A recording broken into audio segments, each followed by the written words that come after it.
반갑습니다. 네. 자, 오늘은 제가 성경의 주기도라는 말씀을 준비했는데요. 이제 저에 대해서 잘 알아봤으니까 제가 누구인지 잘 아셨으니까 이제 제가 어떻게 성경에 빠졌고 어떻게 이렇게 이것을 알게 됐는지에 대해서 얘기를 해보려고 합니다. 네. 처음에 말씀드렸던 것처럼 우리는 성경을 읽어야 하지만 어떻게 읽어야 하는지 잘 모르잖아요.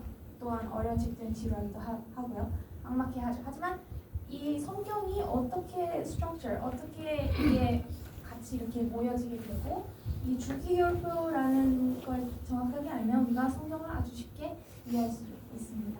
자, 그러면 기도 먼저 시작하겠습니다. 하늘에 계신 아버지, 오늘도 우리에게 아침을 주셔서 감사하고 그리고 또한 우리가 성경을 너무나 이해하고 싶고 그 과정에서 우리가 지식만 얻는 것이 아니라 하나님에 대해서 알아가고 예수님이 누군지 알아가면서 우리의 관계를 회복시키고 우리가 변화시키도록 하고 싶습니다. 그러기에 오늘 우리가 이 말을 하면서 우리의 마음을 비워주시고 하나님과 우리의 아무것도 막지 않고 오로지 우리 안에 성령으로 채우셔서 우리에게 지혜를 주시고 성경을 이해할 수 있는 머리와 마음을 주세요. 그리고 또한 저를 그릇으로 이용하셔서 제가 제 말을 하는 것이 아니라 오로지 하나님 말씀만 할 수 있도록 하게 해주세요. 예수님 이름으로 기도드립니다. 네. 자, 참 신기해요. 왜냐하면 우리는 성경을 대할 때 다른 책을 대하는 것과 태도가 아주 달라요. 그죠? 여러분들은 책을 어떻게 읽습니까? 보통 이렇게 책을 읽었을 때 우리가 보통 책을 읽을 때는 처음부터 끝까지 다 읽죠. 아무리 그 책이 두껍거나 심지어 여러 시리즈가 있어도 그렇죠. 챕터 하나하나 챕터 1부터 12까지 다 읽죠. 우리가 책을 읽을 때 1 읽다가 2가 조금 지루해. 막 갑자기 5로 넘어가서 막 7로 넘어가다가 다시 막 3으로 넘어가고 이러지 않죠. 보통 우리는 1, 2, 3, 4, 5 이렇게 6 이렇게 차례차례대로 넘어가죠. 그리고 챕터 예를 들어 6을 이해를 하려면 우리가 그 전 내용들을 이해를 해야지 이거를 이해를 할 수 있잖아요. 그렇죠? 그리고 또 다른 예시를 들어볼 때 우리가 영화를 보거나 책을 읽을 때 아예 처음부터 어떤 캐릭터의 의도를 다 드러내지 않아도 예를 들어 챕터 1하고 챕터 2에서 어떤 캐릭터의 소개가 나와요. 네. 그리고 챕터 3에서 예를 들어 이게 범죄 소설이라면 챕터 3에서 이 캐릭터가 범죄를 일으켜요. 그러면 왜 이 사람이 범죄를 지었는지 어떤 환경에서 자랐는지 이 이야기가 6, 7까지 안 나올 수 있어요. 그러면 우리가 이 사람이 3에서 왜 범죄를 일으켰는지 모르죠. 하지만 우리는 그것을 일단 생각하지 않고 계속 읽어 나갑니다. 우리가 여기서 멈춰가지고 왜 이 사람이 범죄를 지었지? 왜 지었지? 하면서 챕터 3을 계속 읽고 또 읽고 이렇게 하지 않죠. 근데 우리가 성경을 읽을 때는요. 여기서 딱 읽어요. 읽다가 이거 모르는 게 나와요. 그럼 나중에 그거에 대한 설명이 쭉 나올 수 있는데 그걸 생각하지 않고 또 하나는 계속 읽어요. 기도하고 읽고 하나님 답을 알려주세요. 답답한 거예요. 계속 읽다 보면 그거에 대한 설명이 나올 수도 있는데 말이죠. 네. 그래서 우리는 성경을 이해하기 어렵다고 생각하고 답답하다고 하고 이런 생각을 하기도 하죠. 지금 우리가 가지고 있는 성경, 그렇죠? 몇 장, 몇 절 이렇게 적혀져 있잖아요. 이 숫자가 이렇게 표시된 것은 사실 아주 최근에 성경이 만들어질 때 그런 표기가 지어진 것이에요. 간편을 위해서 숫자가 이렇게 더해진 것이죠. 예수님이 계실 때 그 사도행전 교회들이 만들어졌을 때 심지어 1550년도에도까지는 성경에 숫자가 없었어요. 몇 장 이렇게 나눠지지 않았단 말이에요. 그러니까 1550년도 후부터 그 숫자가 표기가 된 것이죠. 그러니까 막 몇 막 초 단위로 몇 장 몇 장 이렇게 나누지 않고 진짜 아예 책처럼 그냥 뭐 창세기면 창세기, 레위기면 레위기, 뭐 이렇게 출애굽이면 출애굽 이렇게 책으로 나눠져 있었죠. 그러면 그때 당시 그분들은 성경을 어떻게 읽었을까요? 책으로 이렇게 읽었겠죠. 뭐 그냥 뭐 창세기 3장 읽다가 갑자기 창세기 뭐 12장으로 넘어가거나 그런 게 없었기에 그냥 쭉 일반 책을 읽는 것처럼 쭉 읽었죠. 우리가 지금 성경에 있는 그런 습관, 뭐 시편 7장에 갔다가 시편 100장에 갔다가 이렇게 왔다 갔다 하는 거는 이런 습관은 최근에 그리스도인 사이들에서 만들어진 습관입니다. 자, 이렇게 되면 어떤 문제가 생기냐면요. 성경이 책이 아니라 하나님이 우리에게 주어진 완전한 책이 아니라 교과서처럼 느끼게 되는 거죠. 우리가 보통 교과서를 읽을 때 막 처음부터 그 책 소개부터 책의 끝까지 쭉 읽지 않죠. 예를 들어 우리가 생물학 책이라고 하면 뇌에 대해서 알고 싶어요. 그럼 뇌에 적혀진 챕터 딱 가서 우리가 원하는 답을 딱 찾고, 피가 어떻게 우리 몸에 작용하느냐 그것에 대한 답을 찾고 싶으면 그 피에 대해서 나온 설명한 챕터를 딱 교과서 그쪽으로 넘겨서 그걸 딱 적혀진 대로 읽고 또 우리에게 필요한 것만 딱 쓱쓱 읽죠. 성경에 읽을 때 우리의 모습도 똑같죠. 삼위일체에 대한 얘기를 알고 싶어요. 그러면 딱 그 얘기가 나온 부분만 딱 가지고 그 구절만 우리가 읽죠. 그리고 성경에서 술에 관한 얘기는 뭐라고 했지? 먹어야 되나 말아야 되나? 그럼 딱 또 그 부분만 읽어요. 질문에 대한 해답을 찾기 위해서 성경을 띄엄띄엄 원하는 부분만 읽게 되면 성경 전체를 이해하기보다는 그냥 교리, 그냥 질문의 답만 이런 지식만 쌓게 되는 거예요. 그러니까 아무리 그렇게 성경을 읽어도 우리가 하나님과 우리의 관계가 이렇게 많이 변할 수 없게 되는 거죠. 전에 말씀드렸던 것처럼 하나님이 아니라 성경은 우리가 하나님에 대해 알아가는 책이에요. 그리고 구원은 하나님이 누구신지, 예수님이 진짜 믿을 수 있는 분인지 그 관계를 회복이 돼야, 그 믿음이 회복이 돼야 우리가 구원을 받는다고 했죠. 하나님은 우리에게 자신에 대해서 완전하게 알아갈 수 있는 책, 성경을 우리에게 주셨잖아요. 근데 우리가 이렇게 띄엄띄엄 읽고 원하는 부분만 읽으면 어떻게 하나님이 의도하신 대로 하나님을 온전히 알아가고 믿을 수 있을까요? 심지어 이 질문에 대해서 답을 찾는 것조차도 예를 들어 뭐 술을 먹어야 되나 말아야 되나 이런 질문에 대한 답을 찾을 때 성경을 띄엄띄엄 읽으면 온전한 답을 찾을 수가 없어요. 제 한 친구와 대화를 했어요. 학교에 있는 저희 친구와 교회 다니는 친구랑 대화를 했는데요. 친구가 저한테 물어봤어요. 성경에 술을 먹지 말라는 이야기는 도대체 어디에 나오냐고요. 그래서 제가 이렇게 설명했죠. 건강과 원리와 원칙, 뭐 예를 들어 정신을 흐리게 하는 것은 손도 대지 말라. 혹은 건강의 원칙에 대한 얘기가 성경에 나온다고 했어요. 하지만 우리가 진짜 솔직해지면 성경에는 이런 말이 없어요. 술을 먹지 말라, 마침표 이런 구절 없어요.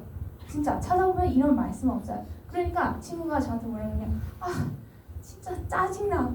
왜 이렇게 성경은 뚜렷하게 얘기하지 않는 거야. 그냥 이거 해, 저거 해, 이거 하지 마, 저거 하지 마. 우리는 그냥 분명하게 얘기해주면 그대로 따를 텐데 왜 그렇게 얘기를 해주지 않는 거냐. 너무 답답하고 성경 너무 헷갈리고 왜 이렇게 헷갈리게 성경을 우리에게 주셨을까 하면서 이렇게 호소를 했어요. 친구가. 그래서 저는 이랬죠. 친구야, 너는 내가 저녁에 막 클럽 가가지고 술 마시고 놀 거 같냐? 그러니까 친구가 아니 넌 절대 그러지 않을 거지. 클럽 근처에도 가지 않을 거잖아. 그래서 제가 물어봤어요. 그걸 너가 어떻게 알아? 나는 너한테 김현서는 절대로 클럽에 가거나 술을 마시지 않을 겁니다. 이런 얘기를 하지도 않은데 너가 나에 대해서 그걸 어떻게 아니? 그랬더니 친구가 그야 나는 너가 어떤 사람인지 아니까 그러지. 너가 그렇게 막 또박또박 얘기하지 않아도 너가 누군지 아니까 그러지 않을 것을 알지. 성경도 마찬가지예요. 하나님이 단어 하나하나 술을 먹지 말라 이 말을 정확하게 또박또박 얘기 안 하셔도 하나님이 어떤 분이라는지 예수님이 어떤 분인지 안다면 우리는 대부분 이런 질문에 대한 답을 찾을 수 있을 겁니다. 우리는 예수님이 어떤 분인지 안다면 그 가나의 결혼 잔치에서 그 크디 큰 항아리 6개를 아주 그냥 독한 술로 가득히 채운 기적을 일으키지 않을 분이라는 걸 우리는 알고 있죠. 굳이 성경에서 설명을 하지 않아도 말이죠. 그 기적의 힘을 써가면서까지 예수님이 자기 주인 모든 사람들을 술에 취해서 만드시는 분이 아니라는 걸 우리는 말 안 해도 성경에서 굳이 말을 안 해도 알 수 있죠. 네, 그 포도주는 사실 술이 아니라 포도 주스였습니다. 근데 우리가 왜 그게 술이 아니라고 왜 말을 안 했어? 성경에 왜 그렇게 표기가 안 돼 있어? 하면서 이런 답답함을 호소하죠. 말을 안 해도 우리가 답을 알 수 있는 대로 말이죠. 하나님이 어떤 분이신지 예수님이 어떤 분인지 알 수만 있거든요. 우리에게 성경이 주어진 대로 쭉 읽어야만 하나님이 진정하게 의도하신 대로 하나님을 알아갈 수 있습니다. 그리고 또한 이 성경의 의도도 정확히 보일 거고. 주기율표. 왜 주기율표라는 말을 썼을까요? 주기율표가 뭐죠? 네, 화학의 기본, 화학의 기초이죠. 주기율표를 통해서 우리는 원소의 특징을 정확하게 알 수 있고, 산소가 어떻게 적용하고 다른 하이드로젠 이런 게 어떤 특징을 가지고 있는지 알 수 있고, 그리고 이 원소와 다른 원소가 결합을 하면 어떤 화학 반응이 일어나는지 알 수 있고 설명할 수 있잖아요. 그죠? 이 주기율표를 모르면 화학을 모른다고 할 수 있어요. 화학 시간에 진도를 나갈 수 없어요. 이 주기율표를 이해를 하지 못하면. 화학의 기초이고 또 기초이죠. 성경도 마찬가지예요. 성경에 주기율표가 있어요. 이 주기율표를 제대로 알고 이해해야만 진도를 나갈 수 있어요. 그리고 성경 전체를 이해를 할 수 있죠. 성경의 주기율표는 모세오경입니다. 창세기, 출애굽기, 레위기, 민수기, 신명기. 성경의 제일 첫 5개의 책이죠. 이게 성경의 기초이고 기초입니다. 우리가 성경의 그 율법의 얘기를 할 때 보통 뭘 많이 생각하죠? 십계명을 생각하잖아요. 율법이 십계명이다. 근데 이거는 온전한 definition이 아니에요. 설명이 아니에요. 율법은 십계명만 들어있는 게 아니라 성경에는 사실 십계명이라는 말 자체가 없어요. 진짜 들여다보면 십계명이라고 딱 그 구절에 안 나와있어요. 우리가 만들어낸 단어예요. 성경에는 또 삼위일체라는 단어도 없어요. 없는 것처럼. 그냥 간편을 위해서 이 말을 뜻하는 게 이게 삼위일체다. 이 컨셉이 삼위일체다. 이게 십계명이다. 이렇게 쉽게 말하기 위해서 우리가 만들어낸 이야기예요. 성경에는 십계명을 안 하고 십계의 그 단어, 영어로는 이렇게 단어라고 나와요. 율법은 십계명만 뜻하는 게 아닙니다. 곧 율법은 모세오경입니다. 예수님이 구약을 얘기하실 때, 신약에서 구약을 얘기하실 때 율법과 선지자 이렇게 얘기를 하세요. 또는 모세와 선지자 이렇게 얘기를 하시죠. 그래서 결국 율법과 선지자는 모세와 선지자, 이게 똑같은 말이에요. 그 말보다 율법은 모세의 책, 모세오경이다 이 말입니다. 율법을 모세오경 전체를 볼 때 우리는 율법의 핵심이 인간의 순종의 요구가 아니라 인류를 향한 하나님의 언약이라는 것을 깨달을 수 있습니다. 자, 모세오경에 대한 설명을 좀 들어갈게요. 자, 창세기는 아담과 하와, 아브라함, 이삭, 야곱에게 주신 언약, 약속을 하셨죠. 죄에서 벗어날 수 있게 해줄 거예요. 그렇죠. 그리고 또한 이 메시아가 하와의 씨앗 또는 아브라함 자손에서 나올 거라고 그렇게 약속을 하고 그 언약을 주셨죠.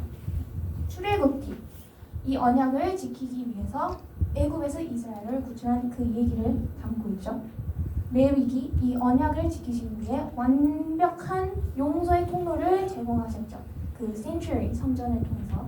그렇죠? 죄가 없어야지 관계를 회복할 수 있으니 저희 오타가 나있네요. 레위를 통해 우리의 죄를 위해 돌아가신 예수님을 완벽하게 레위를 통해서 보여주시죠. 우리에게 지키라고 요구하는 게 아니에요. 레위는 하나님이 너 이거 해 이렇게 요구하시는 것이 아니라 이 프로세스를 통해서 어떻게 예수님을 통해서 너의 죄가 씻겨 나갈 건지에 대한 설명이에요. 레위기는. 그래서 어떤 분들은 레위기가 복음이라고 얘기를 해요. 그리고 민수기는 이스라엘 불신과 죄를 불구하고 언약을 지키신 하나님의 모습을 보여주고요. 신명기는 언약을 잊지 말라, 축복의 약속과 저주의 경고, 그리고 회개했을 때 용서를 해주시겠다는 약속의 reminder. 그거를 다시 또 상기시키는 그런 책이죠. 자, 이게 모세 오경입니다. 율법에 대한 설명을 하시고, 그리고 이 언약에 대해서 설명이 자세하게 나와 있죠. 이 언약을 구축한 것은 바로 신명기 30장에 정확하게 나옵니다. 신명기 30장 1절부터 10절까지 읽어보겠습니다. 나는 여러분에게 이 모든 복과 저주를 제시하였습니다. 읽어보세요. 여러분이 하나님의 쫓겨나 흩어져서 내국 땅에서 내 하나님 택함당하든 여러분과 여러분의 자손들은 여러분의 하나님 여호와께 돌아와 마음을 다하고 정성을 다하여 내가 오늘 여러분에게 가르치는 여호와의 명령을 지키십시오. 그러면 여러분의 하나님 여호와께서 여러분을 불쌍히 여기셔서 여러분을 흩어버리신 모든 나라에서 다시 모실 겁니다. 비록 여러분이 땅 끝까지 흩어져 있을지라도 여러분의 하나님 여호와께서는 여러분을 다시 모아 여러분 조상의 땅으로 돌아오게 하실 것이며 여러분은 그 땅을 다시 소유하게 될 겁니다. 또 여호와께서는 여러분을 촉박하셔서 여러분의 조상들보다 더욱 번성하게 하실 것입니다. 여러분의 하나님 여호와께서는 여러분과 여러분의 자손에서 순정하는 마음을 주셔서 여러분이 마음을 다하고 정성을 다하여 여러분의 하나님 여호와를 사랑하며 살 수 있도록 하실 것입니다. 그리고 여호와 하나님은 여러분을 미워하고 핍박하는 여러분의 원수들에게 이 모든 저주를 내릴 것이며 여러분은 다시 여호와께 순종하고 오늘 내가 여러분에게 가르치는 그분의 모든 명령을 지키게 될 겁니다. 그러면 여러분의 하나님 여호와께서 여러분이 하는 모든 일을 잘 되게 하시고 여러분에게 많은 자녀와 가축과 풍성한 농작물을 주실 것이며 또 여러분의 조상들이 번영한 것을 기뻐하신 것처럼 여러분이 번영하는 것이 다시 기뻐하실 겁니다. 그러나 여러분은 여러분의 하나님 여호와께 순종하여 이 책에 기록된 그분의 모든 명령과 율법을 충실히 지키고 진심으로 여호와께 돌아가게 할 것입니다. 아멘. 이 신명기 1장부터 10절까지가 율법에 압축된 내용입니다. 여기서 약속하는 게 뭐냐면요. 너가 순종을 해. 그러면 내가 축복을 줄게. 너가 불순종해. 그러면 너희가 흩어질 수도 있어. 저주를 받을 수 있어. 다른 나라의 포로가 될 수 있어. 근데 보통 우리가 여기까지밖에 생각 못해요. 근데 여기까지만 생각하는 게 아니라 하나님은 거기서 더 약속을 하셨죠. 뭐라고 하셨어요?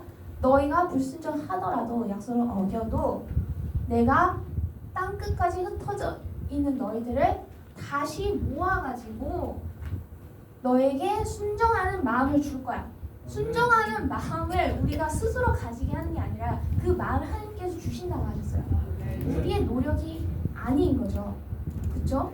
그리고 또 그러면 그렇게 되면 우리가 그분의 모든 명령을 지키는 거예요. 그러니까 우리의 노력으로 그분의 명령을 지키는 게 아니라요. 하나님께서 우리에게 순종하는 마음을 주실 거예요. 우리가 하나님을 믿고 돌아간다는 거. 그게 약속이에요. 아무런 노력이 필요 없는 거예요. 사실 우리 입장에서 그냥 믿고 돌아가기만 하면 순종한 마음을 주는. 그러니까 십계명 자체도 우리가 잘못 생각하는 게 우리가 십계명을 막 지키려고 노력을 막 하잖아요. 오늘 또 잘못했고 오늘 또 뭐 죄를 지었고 또 회개해야 되고. 근데 그게 아니라 십계명은 사실 그 율법이 아니라 약속이에요. 너가 나를 믿고 나에게 돌아오면 이 십계명을 지키는 자가 될 것이다. 그게 십계명의 약속이란 말이에요. 근데 우리는 막 십계명 막 지키려고 하고 못 지키면 자체하고 그렇게 생각하죠. 근데 그게 아니라 우리가 진심으로 여호와께 돌아간다면 순종하는 마음을 주실 거라고 약속을 하셨습니다. 이게 율법의 약속이에요. 이게 또한 율법의 사용 설명서죠.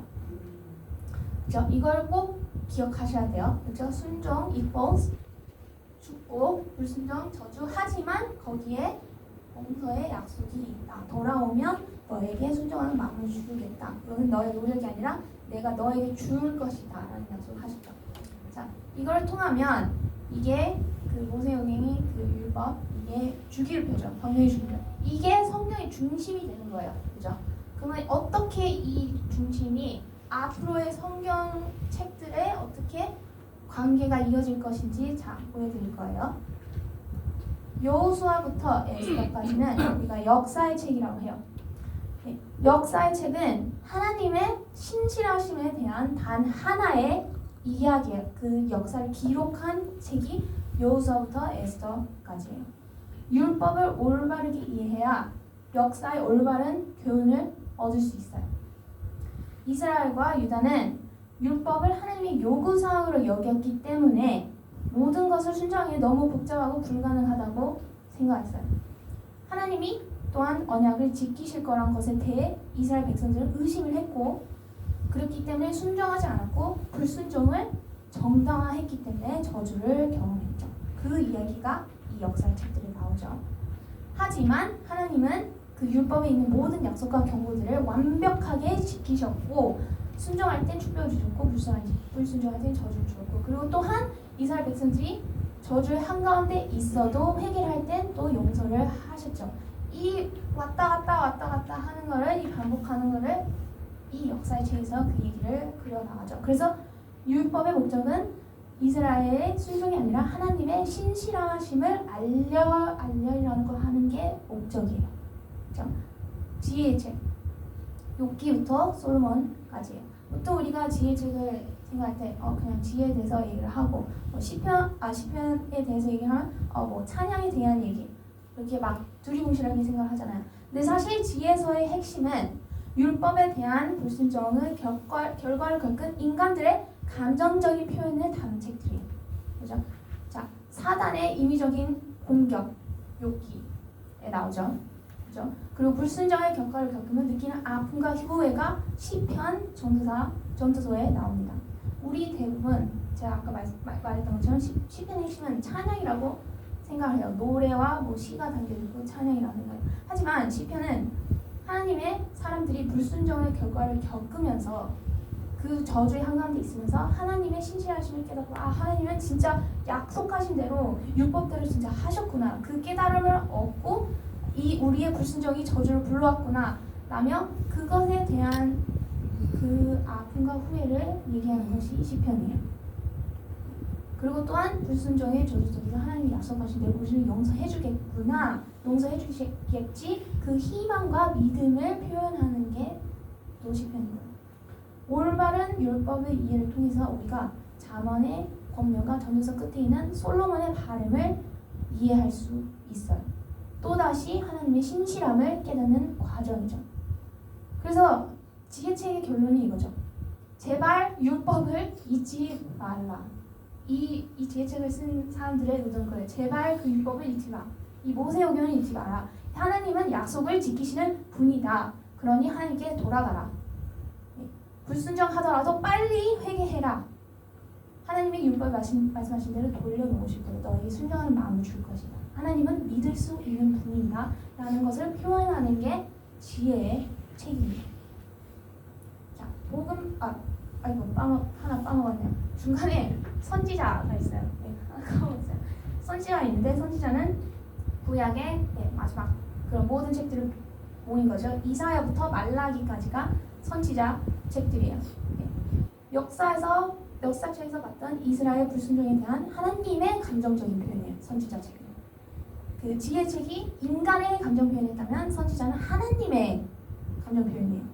너희가 나한테 어떻게 이럴 수 있니? 라는 하나님의 표현, 아음의 표현. 너희가 율법을 계속 불순종하면 결국 다른 제국의 다른 나라의 포로가 될 것이다. 근데 너희는 나는 그렇게 분명히 말했는데 너희는 내 말을 믿지 않았거나 선지자들을 통해서 이스라엘 백성들에게 그 말씀을 전하시는 거예요. 백성들에게 기별, 죄악의 심각성, 용서의 확신을 다시 시켜주신 거죠. 선지자 책들을 통해서. 율법이 온전하고 나는 내가 약속한 대로 지키는 하나님이다라는 것을 강조하는 게 선지자 책이죠. 자, 이제 신약으로 들어갑니다. 복음서, 마태복음부터 요한복음까지. 예수님은 율법과 선지자 이 구약을 모두 성취하여 오신 분이다라고 말해주는 게 복음서예요. 예수님의 삶, 봉사, 십자가의 희생을 진정 이해하려면 이 전의 것들을 이해를 해야지 이걸 이해할 수 있어요. 안 그러면 예수님 뭘 위해서 이 땅에 오셨는지 이해를 할 수가 없어요. 완벽히. 대부분의 사람들은 그저 예수님 좋은 분이시다, 우리 위해 돌아가셨다, 희생하셨다, 좋아하는 것만으로도 충분하다고 생각해요. 예수님 좋으신 분이라 이렇게 인정하는 거. 하지만 성경을 참으로 이해를 한다면 예수님을 그냥 좋아하는 것만으로 끝나는 게 아니라 예수님 진정으로 알아가야지 그 영생을 받을 수 있다고 말합니다. 그리고 진정으로 예수님을 아는 것은 율법의 모든 언약을 몸소 이루어내신 분이라고 믿는 것이고 유다와 이스라엘 실패와 성공을 모두 그때 함께 구약에서 함께 하신 분, 그리고 구약의 모든 저자들의 희망의 대상이라는 것을 알려준 책이 복음서입니다. 자, 사도행전. 예수님을 진정으로 알게 됐을 때 그 사람들의 삶이 어떻게 변하는지에 대한 기록 혹은 역사 책입니다. 예수님을 아는 거하고 그냥 좋아하는 것에 대한 차이를 사도행전에서 사실 보여줘요. 사도들과 이때의 교인들은 예수님에 대한 확신이 있던 것은 이 구약에 있는 모든 약속을 지키신 분이 예수님이라고 확신했고 믿었기 때문에 목숨까지 내놓을 수 있던 거였어요. 네. 이들은 그 확신을 가졌던 것은 그런 확신과 믿음을 가졌던 것은 그저 그 제자들이 예수님과 3년 반을 함께 보내면서 예수님 정말 좋으신 분이고 선량하시고 기적도 하셨고 이런 걸 해서 믿었던 게 아니라 아담과 하와에게, 아브라함에게, 모세에게 하셨던 약속을 모두 지키신 분이 예수님이다라는 걸 깨달았기 때문에 사도행전에서 이렇게 목숨을 내놓으면서 활동할 수 있었던 거예요. 그냥 3년 반 동안 예수님 정말 좋으신 분이다, 예수님 기적까지 이루시는 그런 분이네, 그 3년 반으로는 그건 부족해요. 그거는 불가능해요. 이 모든 것을 이루는 분이 그 하나님이 예수님이라는 걸 믿었기 때문에 이렇게 할 수 있었던 거죠. 구약에 대한 올바른 이해와 성령의 깨달음이 이들을 변화시킨다는 과정을 담은 기록이 사도행전이에요. 그리고 편지서, 로마서부터 유다서까지. 보통 우리는 편지서를 읽을 때도 사도 바울이 살던 시대의 문화를 이해해야만 해야지 편지서를 이해할 수 있다고 생각을 하죠. 하지만 이거는 완전히 잘못된 생각이에요. 바울과 사도들이 이분들이 쓴 편지들을 구약을 완전히 이해해야만 이 편지서를 우리가 이해를 할 수 있고 해석이 가능합니다. 대부분 편지서들은 읽어보시면 아시겠지만 구약을 인용하죠. 구약에서 나온 이야기를 계속 꺼내요.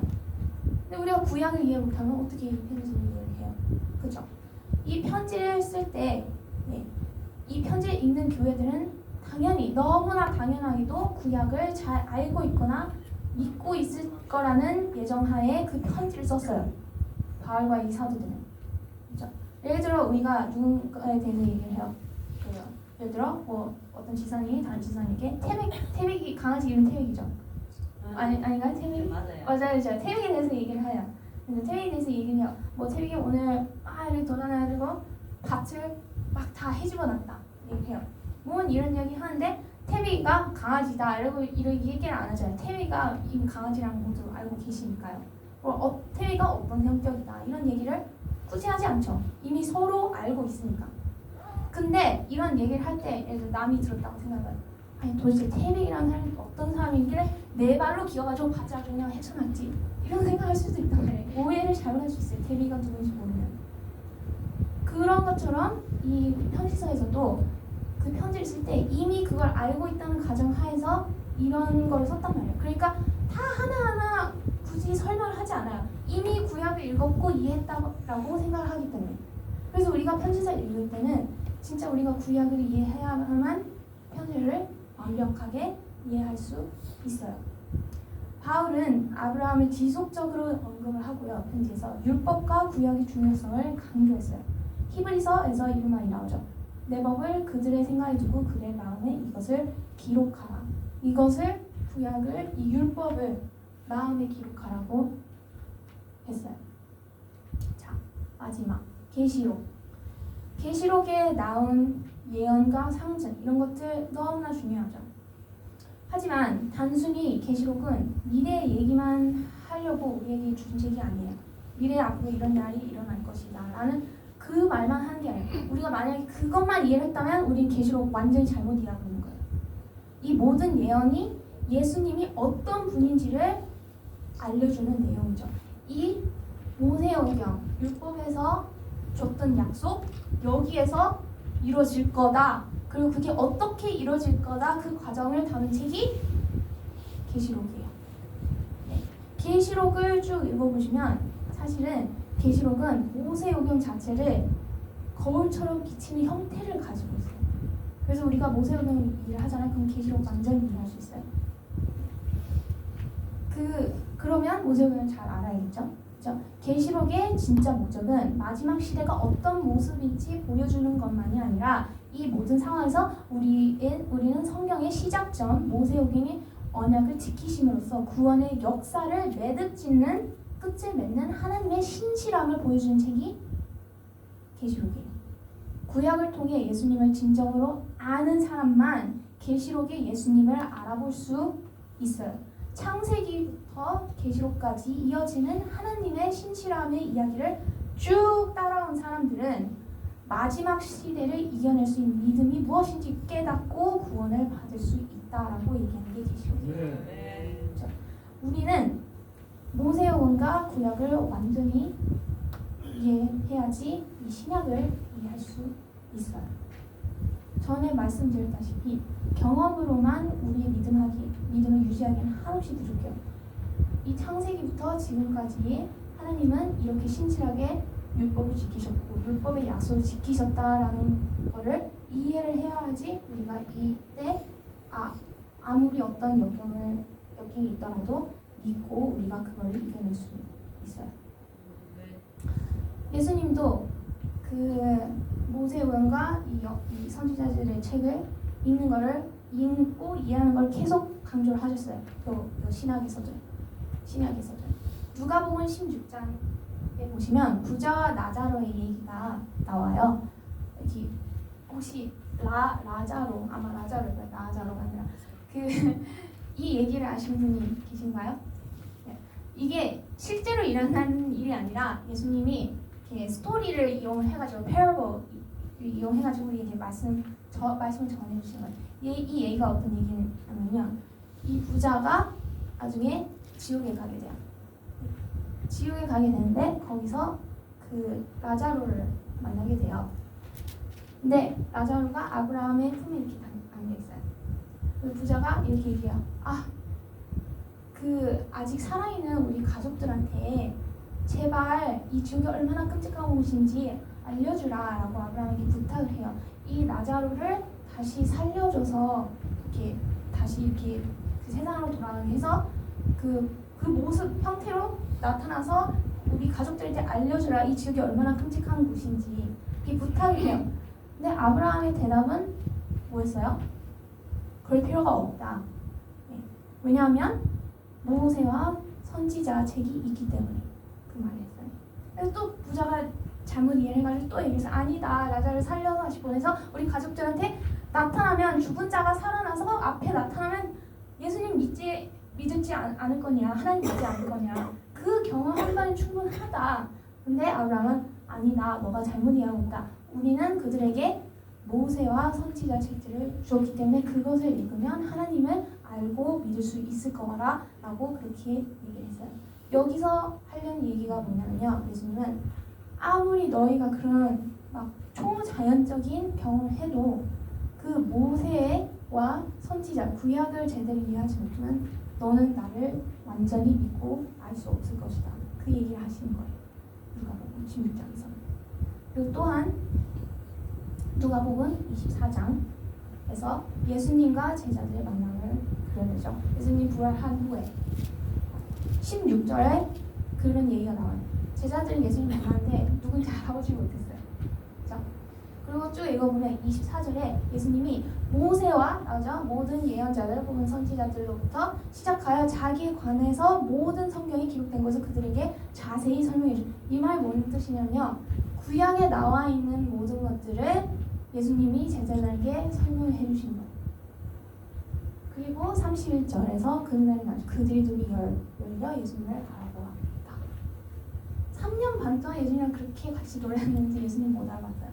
근데 이 알아보았다는 이 뜻이 이분이 구약을 이루신 그 하나님이구나 하며 그게 눈이 띈 거예요. 이 눈이 띄어야지 사도행전에서 그 일을 할 수 있었던 거예요. 성령을 받고. 아멘. 근데 이 과정이 없었으면 그 사도행전이 없었을 거예요. 그죠? 그래서 사도행전 1장에 이 말이 나와요. 예수님은 고난을 받아주신 40일 동안 때때로 제자들에게 나타나 자기가 살아있는 확실한 증거를 많이 보여주시며 하나님의 나라에 관해 말씀하셨다. 이 40일이 뭐냐면요. 이거예요. 모든 성경에 기록된 것들을 자세히 설명해 주셨다.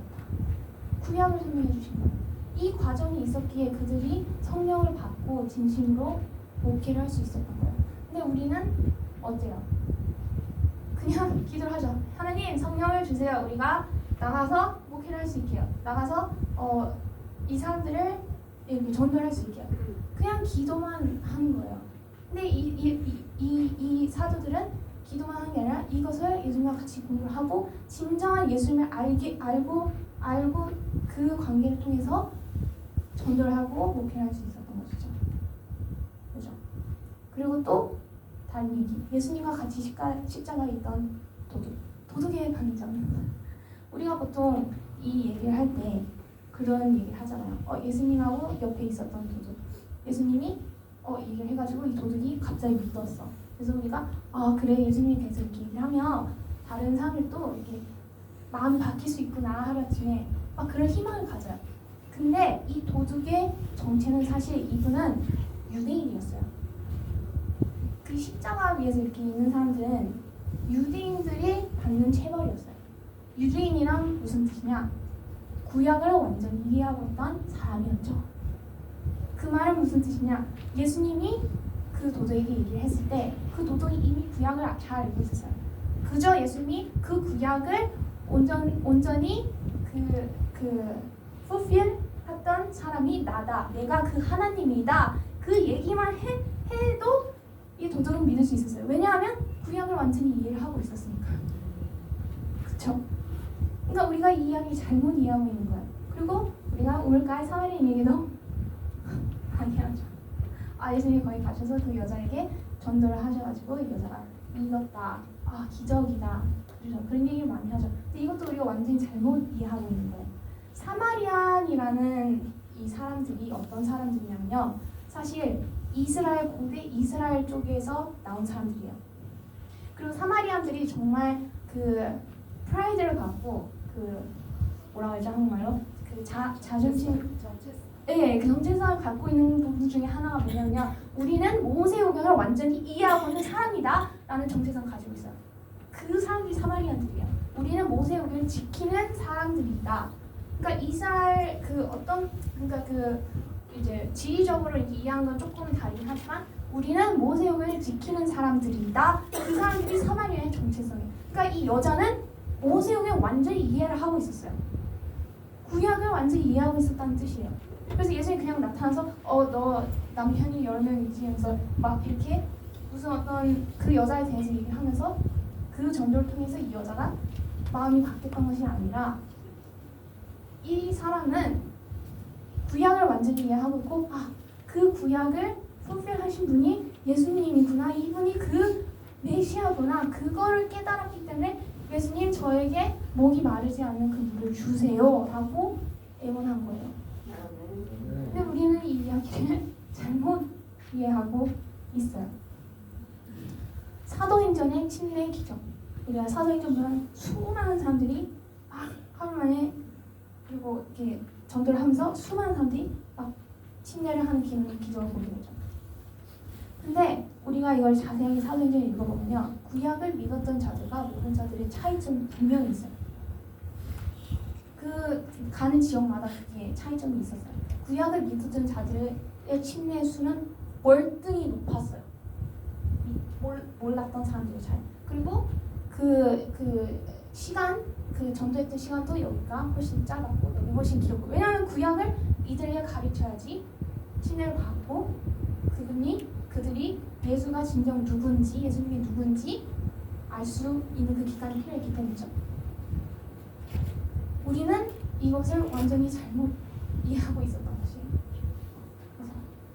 그래서 이 신약에 나와 있는 이 사람들은, 그리고 이 침례 기적들은 이 모두가 구약을 너무나도 잘 알고 있기에 이 모든 걸 이루실 메시아를 기다렸기 때문에, 이 사람들은 그 구약을 이뤄내실 메시아를 기다렸기 때문에 그 예수님을 알게 됐을 때, 아, 이분이 그 모든 구약, 그 모든 율법을 성취하신 자, 구원자가 바로 이분이시구나.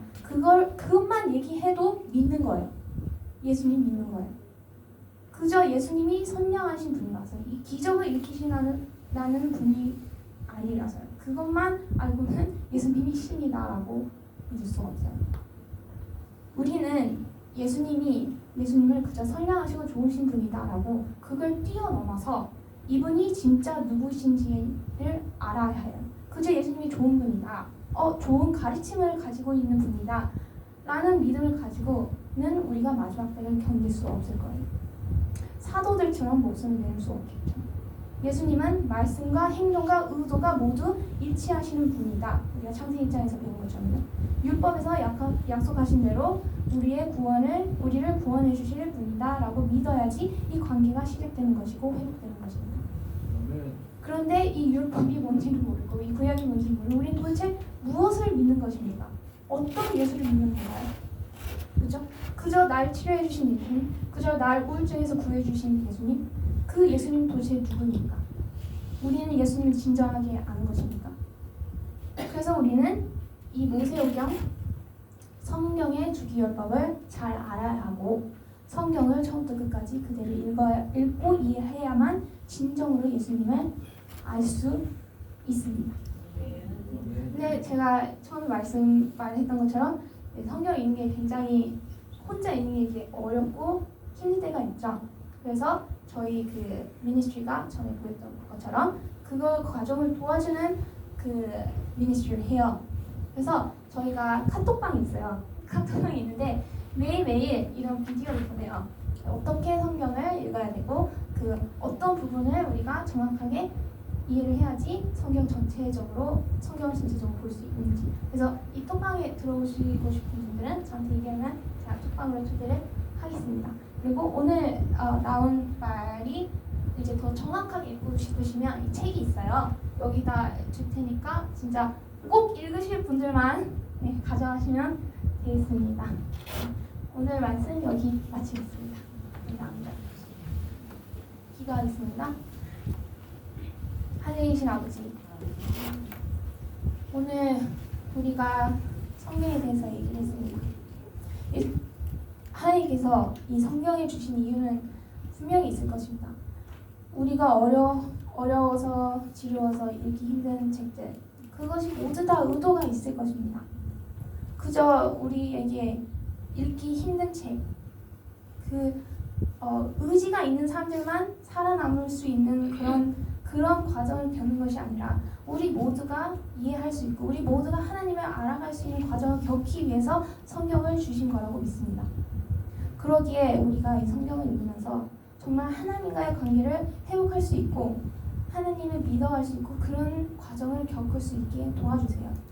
그리고 우리 서로가 응원을 하면서 또 이런 관계를 회복할 수 있도록 도와주시고, 그리고 또한 오늘도 우리가 알차게 보내고 하나님의 사랑을 느낄 수 있는 하루를 보낼 수 있도록 도와주세요. 예수님으로 기도드립니다.